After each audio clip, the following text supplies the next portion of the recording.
Hi everyone! Happy New Year, and I hope that 2026 is treating you well so far this year. For today's video, I'm going to be doing a recap of my 2025 Lolita year, and once again, I am doing it in the format of my previous years, so let's get started with the first question. The first question is, how was your Lolita year? I gotta say that 2025 was a pretty decent Lolita year. I didn't attend anything really big this year in terms of fashion events, but it was a pretty good year in terms of the ordinariness of it. For the second question, I'm going to be doing a little slideshow of some of my favorite coordinates for the year. There's a lot of good memories attached to a lot of these coordinates this year, and I'm very happy with the good coordinates and the bad ones as well. To me, I think what really mattered is that I really was able to flex my creativity in terms of coordinating this year.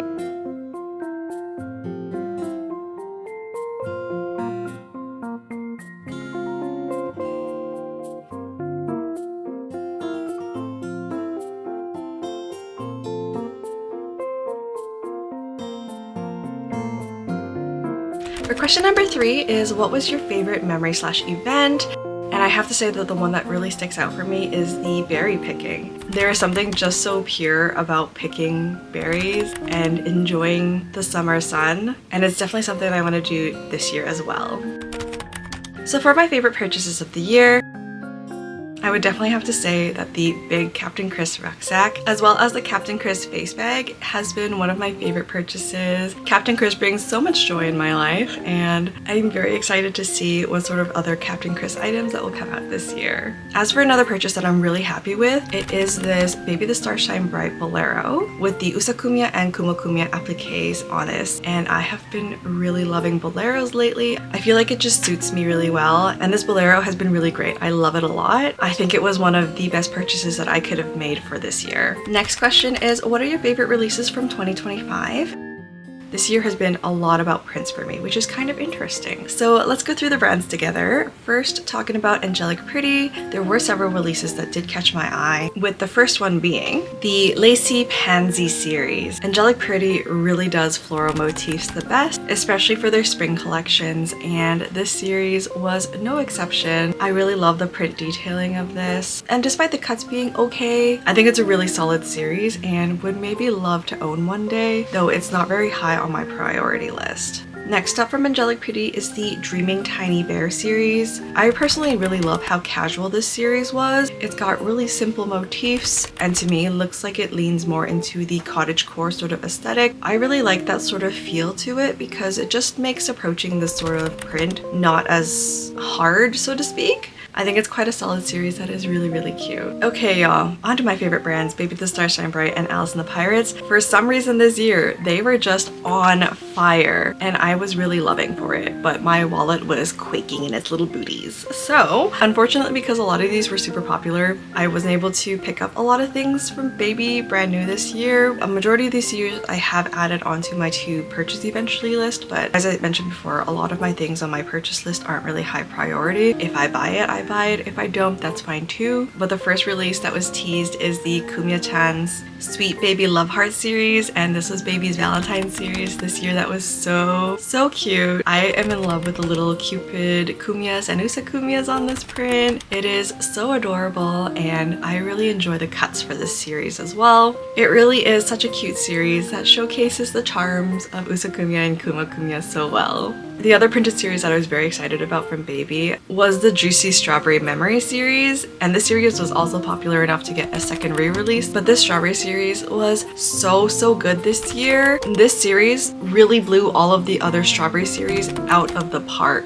It is the ultimate strawberry print in my opinion. Alright, moving on to a solid piece, and this one kind of flew under the radar, but I feel like it was popular with the Japanese Lolitas, and that is the Fluffy Gingham Heart series. Now, I'm just a sucker for gingham patterns, but this series was so cute. It is, as the name implies, very fluffy, and it's gingham and it has hearts on it. I think it is super adorable and a solid piece that can be easily coordinated in so many different ways. And I've added the JSK into my to buy list because I feel like it is quite versatile and can be dressed up and down in a variety of methods, and that can work in any season. Of course, I cannot help but mention this year's Christmas series from Baby the Star Shine Bright, and that is the Kumiya's Doki Doki Christmas Party series. I'm currently wearing the échappé as well as the socks from this series, but this series was hands down one of the best Christmas series that Baby the Star Shine Bright has released. It's super cute with the Kumiyas inside, decorating their little Christmas tree and having a little Christmas party at home. And I think what's really amazing is that there are 6 different colorways of this series. A brand would usually only release 4 colors maximum for each sort of series, but having 6 for this series is crazy. And I was living for it because this series really deserved all of those colorways. They also did a second pre-order re-release, but the colorway that I wanted wasn't in there. I guess the blue is not as popular of a color in comparison to the other colorways, so off to the secondhand markets for me for finding the skirt in the blue colorway. And the last baby series that I want to talk about is the Kumiya-chan's Lovely Parade series. Now, as much as I love prints, I really love the non-printed series because they are more versatile and easier to wear for daily life. They're not as eye-catching as prints themselves are, so they are a preference for me whenever I'm out and about. And I think this series is a perfect sort of addition to a wardrobe. It has really cute Kumiya lace, and the patterning is quite simple where you can dress it up or down, so adding that onto my list. With that is all of the baby pieces that I was interested in purchasing this year. But this year I really went ham for Alice and the Pirates series, so let's talk about them. The first series that I was really interested in was the Spooky Spiderweb printed series. Now I did buy the JSK later when it went on sale. There's a really cool spiderweb printed fabric design that the camera truly cannot capture, and I hate that I can't show you how amazing this series truly is, but it is such a solid sort of piece that really went under the radar. I really think that the series is amazing and that everybody should take a look at this. Even if Alice and the Pirates or more gothic leaning fashions aren't their thing, this is such an amazing series. Next up is the Crown Jellyfish series, and this series is really unique because it has a really cute jellyfish sort of design that isn't really Lolita-esque in terms of the shape, but I think it's really cool in terms of design as well as their fabric choices. With the photos that I'm showing here, I don't think it truly captures just how ethereal and effervescent this sort of fabric is. I think it's really cool, and I love that Alice and the Pirates still insist on releasing these sorts of designs even though they won't sell as well. And now for items with my favorite mascot, Captain Chris. I really like the Captain Chris Stepping Out series for this year. I couldn't justify spending the exorbitant amount of cost that came with this series, but I really love the Chris Applique series. It's a really cute solid series that is great for everyday sort of wear, and I know eventually I would love to get the JSK, probably in the black colorway, because I feel like it'd just be perfect to wear on the daily. Now the standout Captain Chris print definitely has to go to the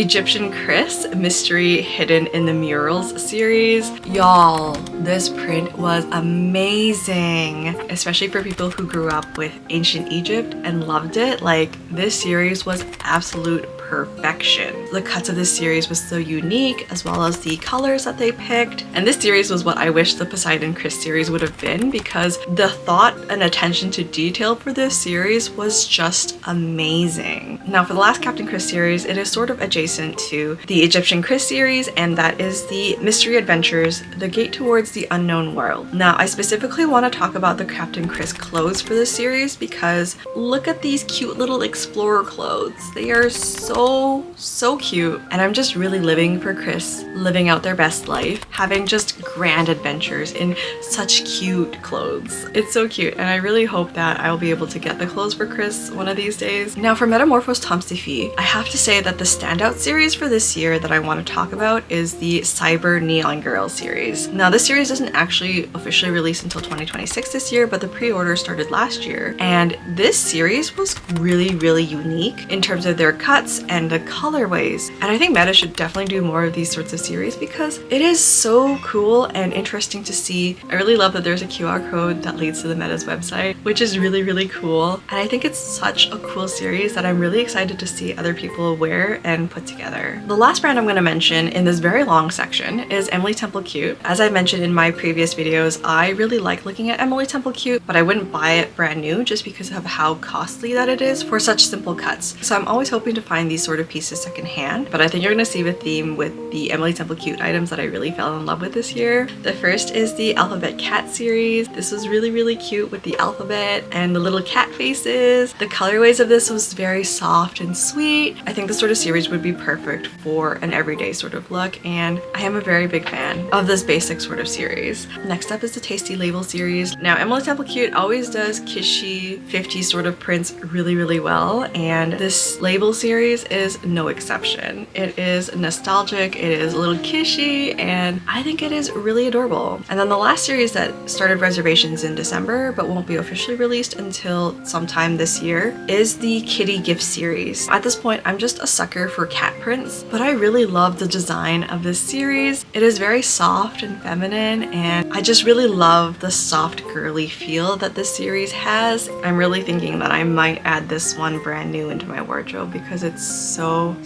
cute. Alright, so that was all the series that I was interested in for this year. Let me know which ones were your favorite and let me know your thoughts on them. I'd be really interested in reading that. Moving on to the sixth question, and that is, did you achieve your 2025 Lolita goals?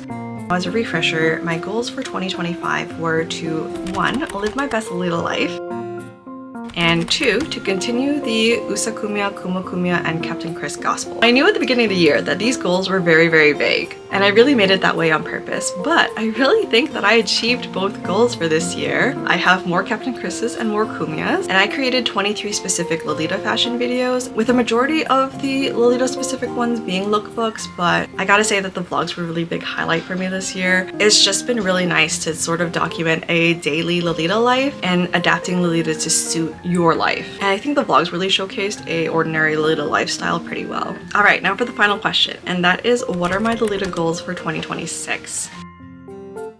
I'm doing a little bit more specific goals for this year, and the first one is to create a wardrobe inventory. I've been saying this for the past several years that I was going to create an inventory, but I still haven't done it yet. So last year I started going through my wardrobe and started the decluttering process, as well as beginning to sell things and just really document what I have in my wardrobe. So this year I am hoping to make progress to have a whole complete wardrobe inventory list that will be beneficial for me. Another goal is to twin at least 6 times. Now, I have a lot of pieces in my wardrobe that I can dress somebody else up in, but I also have a lot of online friends that I could twin with, but I haven't coordinated out a time to virtually twin with them, either through photos or through video. So I think it'd be really fun to make that a goal to twin more with people, to connect more with people on a deeper sense that I feel twinning sort of brings to the forefront. And then my last big goal is to actually read Misako Aoki's The Way of the Lolita book that she released several years ago. This is basically a sort of memoir essay book on her being a Lolita at 40 years old. And I think it'll be a very interesting read because I do see myself still wearing Lolita fashion when I am older. And I think Misako is really sort of leading the path for me. My biggest challenge is my Japanese reading comprehension. I haven't participated in Japanese class for a very long time, and while I'm decent at hearing and speaking Japanese, my reading comprehension has really gone downhill. This is my really big goal for this year, is to get through her book, and this is just a really big challenge for me that I'm really hoping to complete. Alright, so that's gonna be it for this video. Thank you very much for watching. I am very appreciative of the people who watch my content. The content that I put out is definitely not for everybody, but thank you very much for sticking around this year. I am really appreciative of it. I think it's really amazing that people will take the time out of their day to watch and interact with my content that I put out there. So thank you very much. I really appreciate it. Let me know what your Lolita resolutions are for this year. I would love to read all about it in the comment section down below. Once again, thank you very much for watching, and I will see you guys in the next video. Bye!